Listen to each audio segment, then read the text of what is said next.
তিব্বে আহলে বাইত এক জীবন্ত অলৌকিক চিকিৎসা পদ্ধতি, যা বিজ্ঞান জগতে এক জ্বলন্ত সত্য উদাহরণ। ১৪০০ বৎসর পূর্বে নবী সাল্লাল্লাহু আলাইহি ওয়াসাল্লাম ও তার আহলে বাইত আমাদেরকে এই অজানা গোপন রহস্যময় চিকিৎসা পদ্ধতি সম্পর্কে শিক্ষা দিয়ে গেলেন।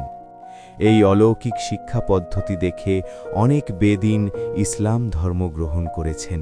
এই তিব্বের মাধ্যমে আহলে বাইতের ভালোবাসার আলোয় মানুষের হৃদয়কে আলোকিত করতে পারেন এবং তাদের অনুসারীতে রূপান্তর করতে পারবেন। তিব্বে আহলে বাইত এর চিকিৎসা পদ্ধতিতে একজন গরিব ব্যক্তি স্বল্প ব্যয়ে পার্শ্ব প্রতিক্রিয়া ছাড়াই চিকিৎসা সম্পন্ন করতে পারেন। সহজ ভাষায় ইহা হচ্ছে আহলে বাইত আলাইহিসসালামের দৃষ্টিতে সুঠম স্বাস্থ্য রক্ষার সহজ বিধান ও চিকিৎসা প্রদান।